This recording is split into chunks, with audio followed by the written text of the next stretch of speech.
Selamat pagi dan salam sejahtera. Jadi kali ini saya akan memperkenalkan salah satu daripada permainan masyarakat Bidayuh Singai pada masa dulu. Jadi permainan ini dinamakan permainan nyiput ataupun kalau masa zaman sekarang bermaksud menyumpit. Tetapi dalam bahasa Bidayuh kami namakan permainan ini nyiput. Nyiput menggunakan sejenis buluh yang saiznya agak kecil yang akan dipotong kedua-dua hulunya, pangkal dengan hujungnya untuk menjadikan bentuk seperti ini. Jadi buluh ini akan dijadikan batang sumpit ataupun batang siput. Kami panggil ini siput. Jadi kalau permainannya kami namakan nyiput.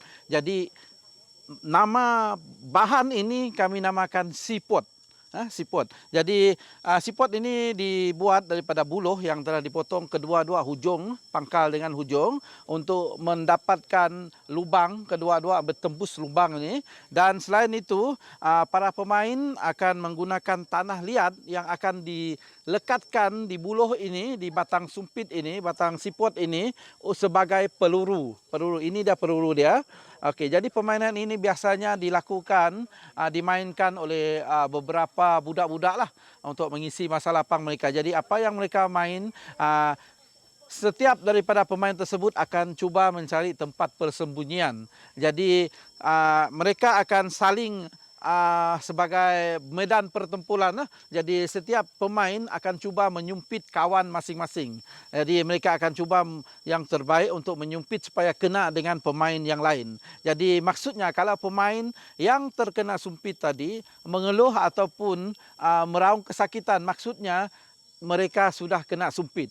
Ya, itu saja ya. Jadi selain daripada pemain ini, mereka biasanya akan bermain sumpit ini dengan mengambil burung, pepatung ataupun pucuk kayu sebagai target mereka.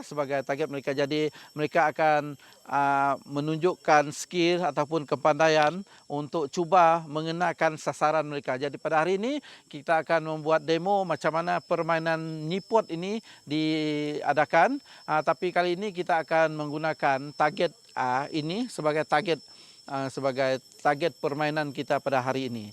Jadi sekarang kita akan minta kalau pemainnya kita namakan penyiput. Nama pemain yang bermain ini.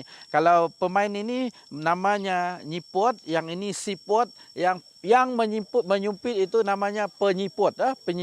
Jadi mereka ada nama masing-masing. Jadi sekarang kita akan minta penyiput ini untuk melakukan demo untuk menyumpit target yang kita sediakan sekarang ya. Okey.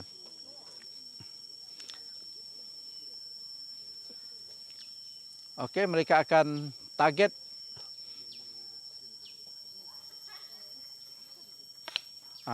Okey. Jadi permainan ini kita menggunakan tanah liat supaya tidak terlalu sakit. Terlalu sakitlah sebab ini sejenis permainan. Jadi apabila kita menggunakan tanah liat, jadi pemain tidak akan meraung kesakitan, tidak akan mengalami luka lah. Jadi sebab ini sejenis permainan kanak-kanak.